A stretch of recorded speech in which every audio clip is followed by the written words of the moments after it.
Hello, my name is Taya, and welcome to the Police Accountability Report. As I always make clear, this show has a single purpose, holding the politically powerful institution of policing accountable. And to do so, we don't just focus on the bad behavior of individual cops. Instead, we examine the system that makes bad policing possible. And today, we will achieve that goal by showing you this video of a police officer arresting a man for talking.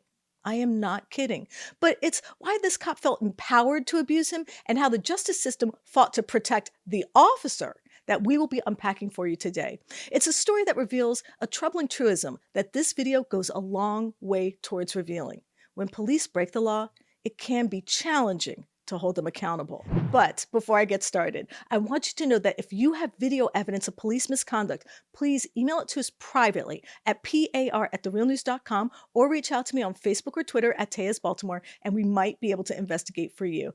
And please like, share, and comment on our videos. It helps us get the word out, and it can even help our guests.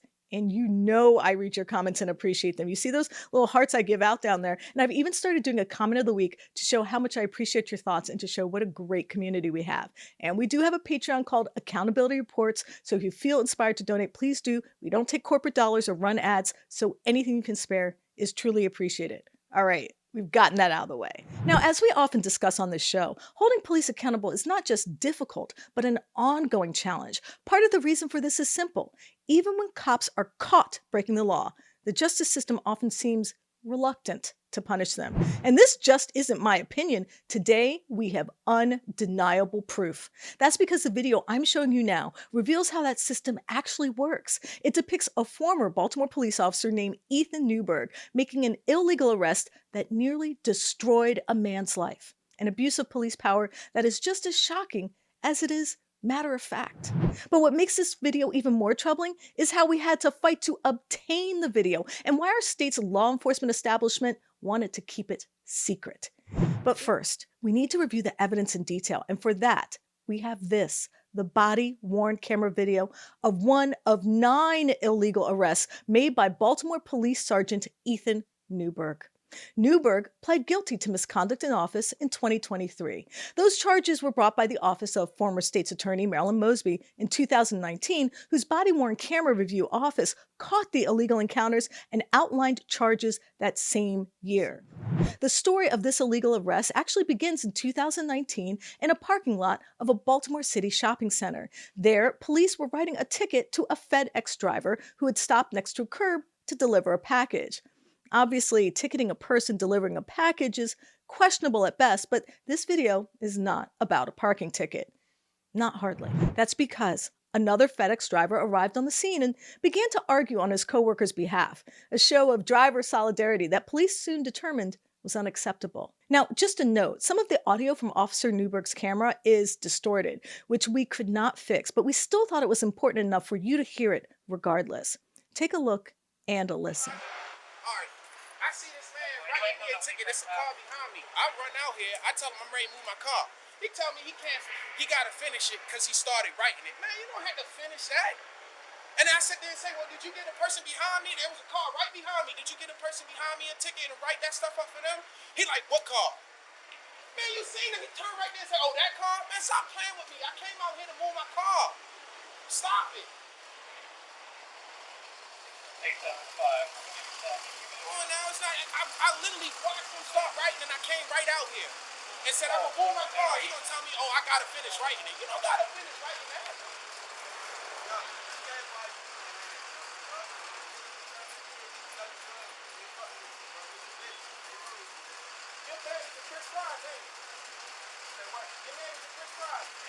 I'll tell you what, you got about 3 seconds to stop him.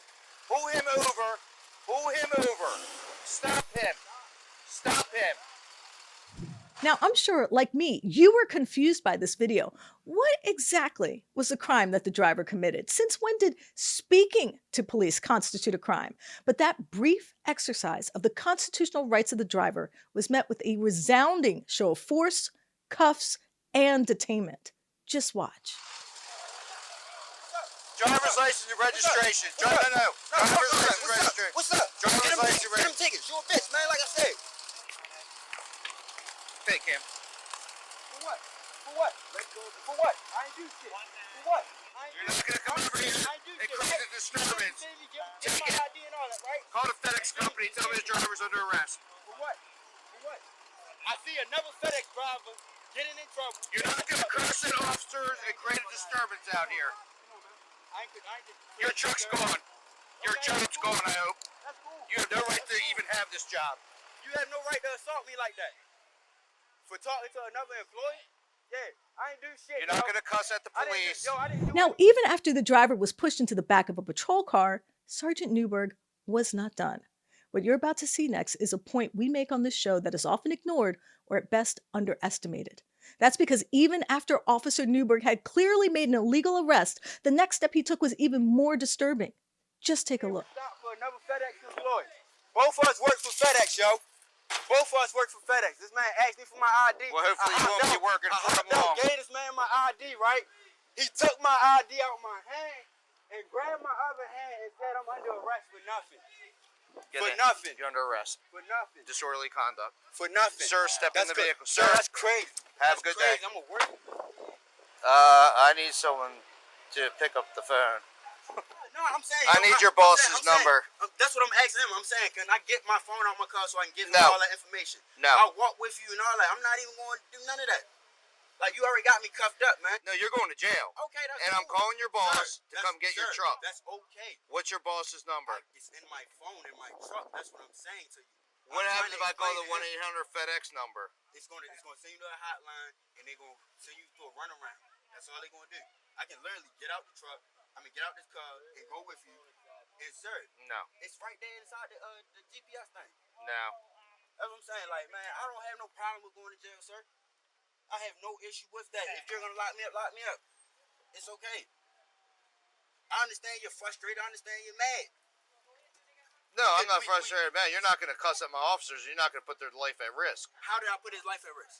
You cause all these people to start coming out and cussing and carrying on. We have one guy now threatening us. I didn't cause any of that. Yeah, you did. Y'all, I stopped for another employee who I know is another employee and said, yo, stop moving your hands around, yo. You don't want to get shot for being a dumbass. It's all on body camera. I know that. Police are a bunch of bitches. You're bitches. And all this crime going on and y'all stopping a man for a ticket. That's right. Sergeant Newberg told police to call FedEx with what we can only imagine is an attempt to cost the driver his job. I'm not kidding. Literally, for the crime of exercising his constitutional rights and talking, the officer decides that being put into a cage in the back of a patrol car and disrupting this young man's life is simply not enough. That saddling him with a criminal record and court costs and legal fees and perhaps bail was still insufficient. Just watch. oh, this was unbelievable with this guy. Look, what I'm saying to him is like, yo, he right. I'm not sitting here disputing saying, yo, you wrong. I could have handled things differently. Same way this man could have handled things different. We all could have handled things differently. I'm done with him. I'm just calling the 1-800 number now. What's the number, boss? I don't know the number. Don't worry about it. Don't worry about it. Crew, what is he doing? You guys, Eddie, what are you doing? But why is he over at this truck? Because I work for these guys, FedEx. Get him away from the truck. What I'm doing. All right. Yeah, this is Sergeant Newberg from the Baltimore City Police Department. Do you understand that? Yeah, you understand what I'm saying? Yeah, your FedEx driver in one of your trucks is under arrest, and his truck is just sitting out here. I need someone to come get it. But that's not where the misconduct, and I am not mischaracterizing this here, of the unrelenting overreach of Sergeant Newberg ended. That's because when another resident exercised their First Amendment rights, criticizing him for what was clearly an illegal arrest, again Newberg threatened to make the situation worse. Just look. You get ready to go too. You get ready to go too, big man. Go away and take your balloons. Now, there are two types of police behavior that I think are worth breaking down in this encounter. Two aspects of how police behave when confronted with wrongdoing of a fellow officer that need to be examined. First, the victim of this illegal arrest shows more dignity than the police who arrested him.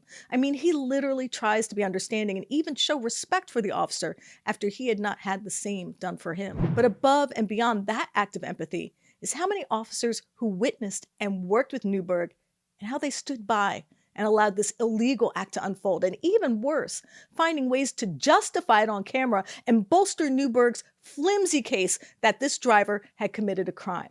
Just watch. You don't gotta treat us like this. You don't have to treat people like this. We are human beings. That's all it is. Y'all wanna act, y'all all pulled up here deep. Literally. No, I didn't. What? That's your FedEx driver. He was complaining. He just stopped out of the like, no sense, man. Bro, you could have just said, hey, be careful what you do with the police, and kept it moving. But you wanted to keep yapping on. Oh, this was unbelievable with this guy. Look, what I'm saying to him is like, yo, he right. I'm not sitting here disputing saying, yo, you wrong. I could have handled things differently. Same way this man could have handled things different. We all could have handled things differently. But even after sowing all the chaos that upended this young man's life, Newberg is not done. At least not finished with exaggerating and portraying the driver to his employer as a reckless individual with contempt for the law. Just listen. So you got locked up for him, right, but what's man. he doing for you? He's right. over there and ain't saying Sir, a word. Sir, you're right, because he obviously got more common sense than me. That's literally what I can You say. really just lost your job, probably. Well, I can try to fill you in on what's going on with your driver if you'd like to know. A supervisor was called, which would be me, the supervisor, because an employee, I guess he's on his lunch break, I don't know what his deal was parked in a fire lane in his personal car. An officer was giving him a parking ticket. He was hooting and hollering out here. Turns out he's a FedEx employee, which, whatever, he's carrying on, didn't want his ticket.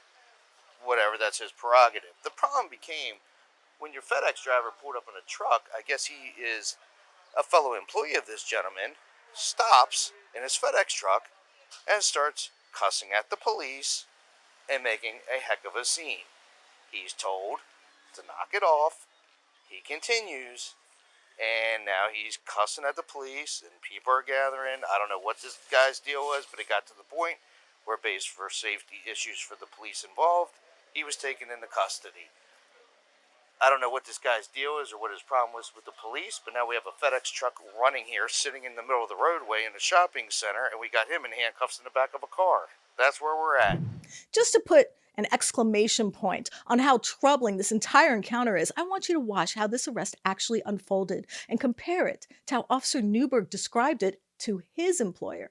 Let's watch the arrest and then play back Officer Newberg's description as we play the video of what actually happened. A supervisor was called, which would be me, the supervisor, because an employee, I guess he's on his lunch break, I don't know what his deal was parked in a fire lane in his personal car. An officer was giving him a parking ticket. He was hooting and hollering out here. Turns out he's a FedEx employee, which, whatever, he's carrying on, didn't want his ticket. Whatever, that's his prerogative. The problem became when your FedEx driver pulled up in a truck, I guess he is a fellow employee of this gentleman, stops in his FedEx truck and starts cussing at the police and making a heck of a scene. He's told to knock it off. He continues. And now he's cussing at the police, and people are gathering. I don't know what this guy's deal was, but it got to the point where, based for safety issues for the police involved, he was taken into custody. I don't know what this guy's deal is or what his problem was with the police, but now we have a FedEx truck running here, sitting in the middle of the roadway in a shopping center, and we got him in handcuffs in the back of a car. That's where we're at.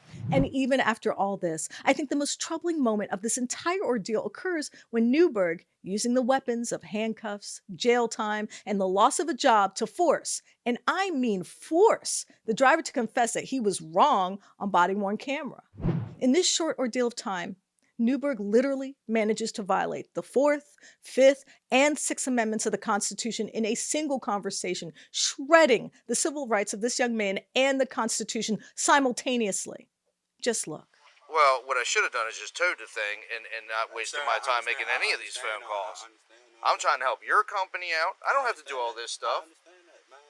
Now I'm just trying to figure out, now that you've calmed down, whether to still take you to jail or let you go on your merry way with this truck. I wish you would let me go on my merry way with this truck. But the issue I have, no, hold on a minute. The issue I have with this whole situation is I honestly believe that you think you did nothing wrong. And that's the problem I have with this. What do you think you did wrong? I don't even care if you pulled up and said to your compadre there, hey, let the punk police do what they got. See, that's what I'm You're not even letting me talk. Listen. I don't even care. Let the punk police write you your ticket. You know, I was surprised they have nothing better to do and drove away. That's not exactly what you did. What you did was you took it to the next level, and your anger just came spewing out of you, and the cussing and the carrying on, and people. It's all on camera, sir. No, I said the fussing and stuff. It was ridiculous. Do you have children? Yes. You support them with your job. Yes. Why would anybody risk that to do what you did for him? What is your brother? Were we kicking his face in? Nah, y'all weren't doing that. Were we choking It him? was high heat happening. But with it's me, not happening with him. You're a grown man. Right, sir. You have a family. This isn't the street corner down here where it's like a bunch of knuckleheads jumping all over the police and you have nothing to lose. You have a job, a good job with probably a good company with benefits. What are you doing? Get your head on straight. Now, oddly, in the end, Sergeant Newberg lets the driver go, only after he humiliated him, told his boss that he was a lawless instigator, and made him confess to a crime he didn't even commit. But this particular encounter is not the end of this story. There is much, much more to tell about the crimes of Newberg, a story that has to do with the system we often discuss that makes bad policing possible. And for more on that, I'm joined by my reporting partner, Stephen Janis, who was in the courtroom with me when Newberg was sentenced, and he's reviewed the other videos that were released by the Baltimore City Police Department. Stephen, thank you so much for joining me. Taya, thanks for having me. I appreciate it. So, Stephen, you were at the sentencing hearing for Sergeant Newberg. What did he say just before he was sentenced? Was he remorseful? Did he apologize? You know, Taya, we watched this entire proceeding. He was anything but remorseful. He really blamed what he did on the culture of Baltimore policing. That is old school style policing where police were supposed to go into neighborhoods, sow disorder, sort of order people around. And he said that was the problem. It wasn't him. In fact, he said, it's amazing that my whole career has come down to a couple of arrests on video. He said, if it wasn't for the video, I wouldn't be here. So it was not a remorseful or I think a man who really, put the blame on himself. And what type of sentence did the prosecutors ask for? What did they think was fair for the crimes he committed against the public? Taya, the prosecutors were quite emphatic that he deserved 36 months in prison. They said that, an officer like Ethan Newberg makes it more difficult for officers to go out and do their jobs because people see him, see what he does, and think that's the Baltimore Police Department. It erodes trust in the community, and he asked the judge to actually reaffirm that faith in the justice system by giving him, a sentence of 3 years, making him spend some time behind bars like some of the people that he arrested himself. Now, Newberg's attorney argued that in some sense, Newberg was just doing what he was ordered to do. In other words, this was just Baltimore policing as it was designed to work. Can you talk a little bit about that? Yeah, I mean, Ethan Newberg's lawyer was very emphatic, too, saying that, hey, this is the culture of Baltimore police. Police were supposed to do what I think a former police commissioner, Ed Norris, said, go into a corner and disrupt. That is, disrupt whatever's going on in the community. At that point, I think it was supposed to be targeted drug dealers, but of course, as we both know who have covered zero tolerance in Baltimore, it was much more widespread and pretty much was applied to any situation where people in the city congregated, drinking a beer on a stoop. Any sort of relatively innocent activity suddenly became criminalized. But his lawyer said that's what they were told to do. And even Ethan Newberg said in his statement that now officers aren't going out and being proactive like he was. And that's why crime has gone up in the city. So it really was an interesting argument in the sense that there was very little remorse or very little taking account for their own actions. And Stephen, as a reporter who has covered the city of Baltimore for 20 years, you saw some of that type of policing before, but it's extraordinary that's occurring now because wasn't the police department under a consent decree when this happened? Right. I mean, Taya, since 2016, the city has been under consent decree with the Department of Justice based upon an investigation that found the Baltimore Police Department engaged in unconstitutional and racist policing for years. So this happened all way after that. And let's remember also the Gun Trace Task Force, 8 officers who robbed residents and stole overtime also occurred during the investigation by the Justice Department. So really, it seems like the Justice Department doesn't have a lot of effect on some individual officers, especially those officers who are used to what we call the old school style of policing in Baltimore. And Stephen, finally, what did the judge do? What was the sentence for Sergeant Newberg? I'll tell you, here's where all the ideas put forward by the prosecutor that this was going to show some sort of accountability to the public. Ethan Newberg got just 6 months of home detention. Wait, excuse me. Yeah. No jail time for 9 different illegal arrests caught on camera? Yeah. 6 months of home detention, Taya. So no jail time for Ethan Newberg, not a second in jail.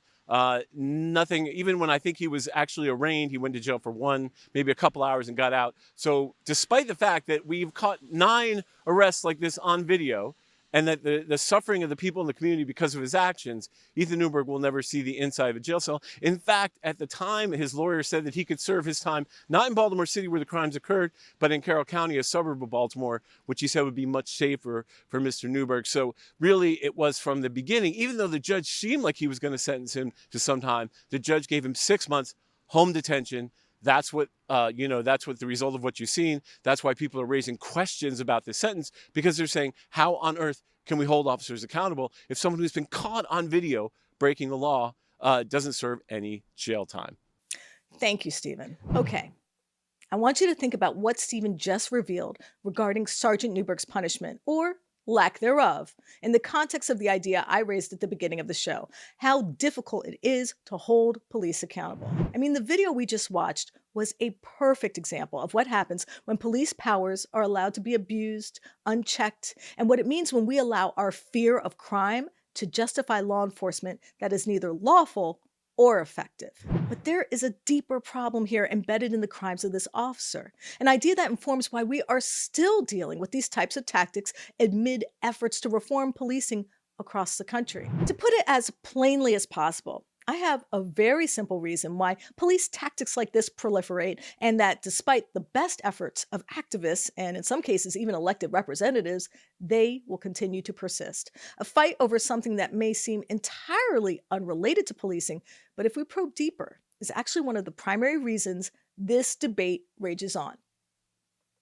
Asthma. Oh, that's right. You heard me. Your computer, your phone, it's not malfunctioning. I actually said asthma, a terrible disease that afflicts people from all walks of life that requires them to use an inhaler to survive. It's a byproduct of industrialization and poverty that consigns people who've been affected to dependence upon a medical product that has now been subject to a different sort of conflict, a fight that might seem peripheral, but in fact speaks to the core reason we accept, and in some ways bolster, bad policing in communities that already are under siege. That's because Senator Bernie Sanders, chairman of the Senate's Education and Welfare Committee, recently sent a letter to the CEOs of 4 major pharmaceutical companies. The letter, the contents of which he released publicly this week, asked one simple question. Why?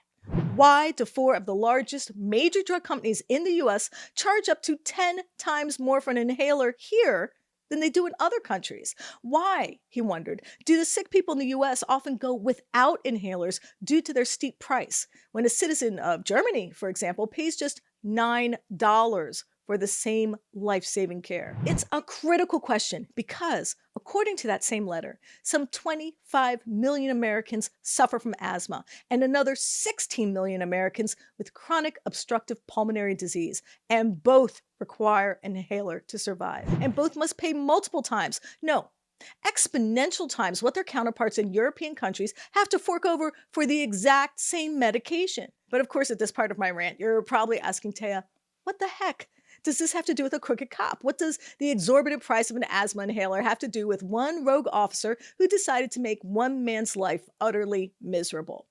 That is a fair question.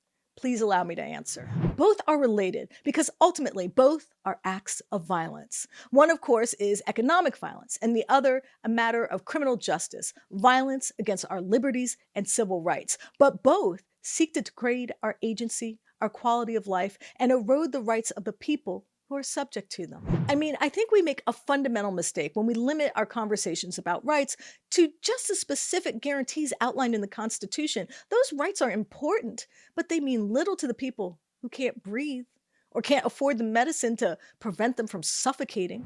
And I think the point where both of these injustices intersect is often less tangible, but just as important to comprehend, because the unchecked power of officers like Newberg stems from the same pathos of the ability of wealthy pharma companies to gouge the sick and the poor. It's the disease called inequality.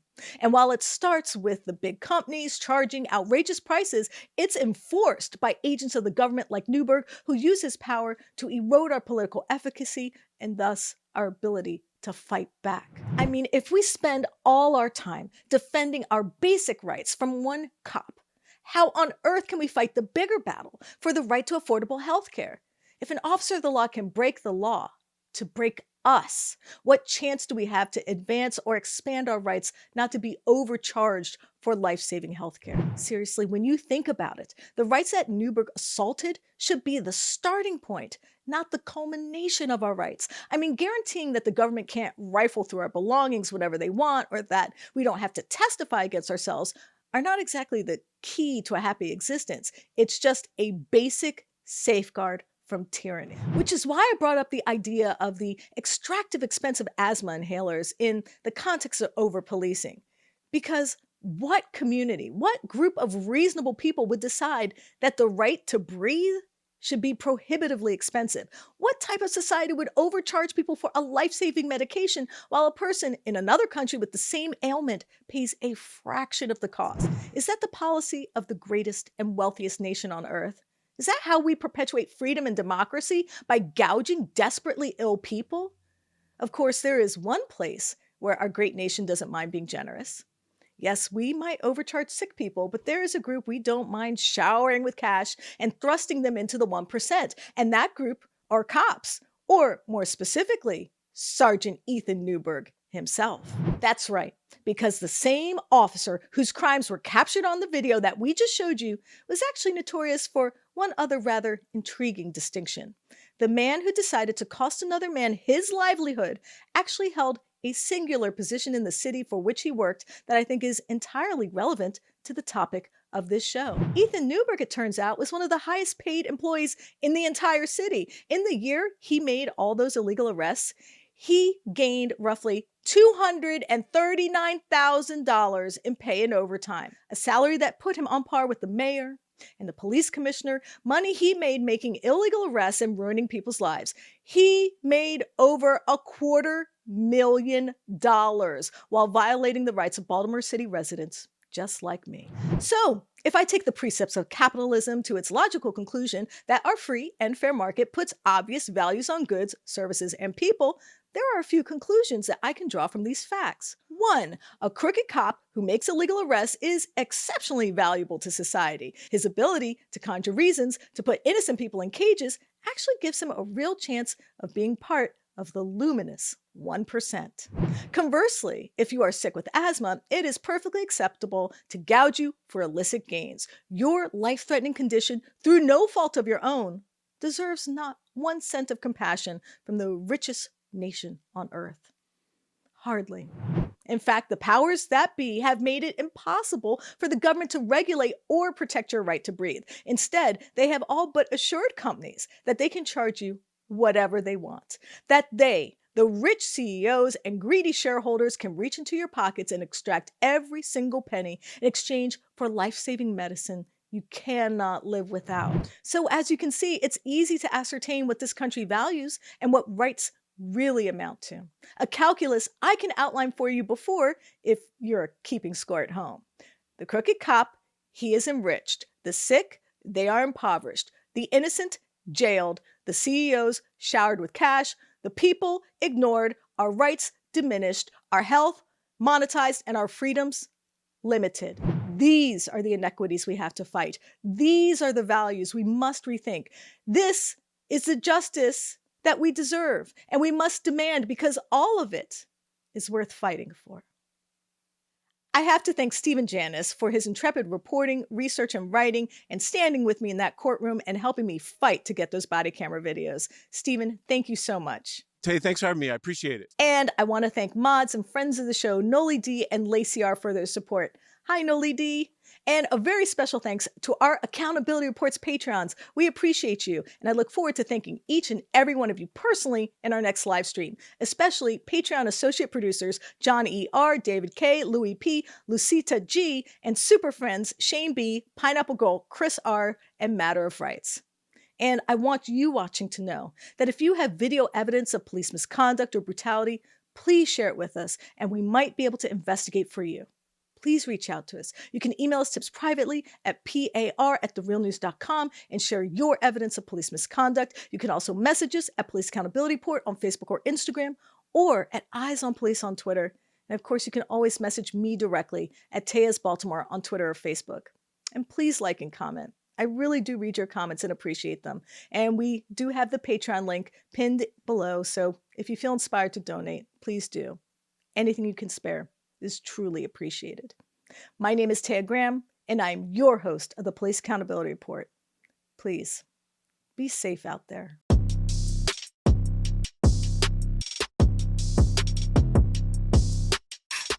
Thank you so much for watching The Real News Network, where we lift up the voices, stories, and struggles that you care about most.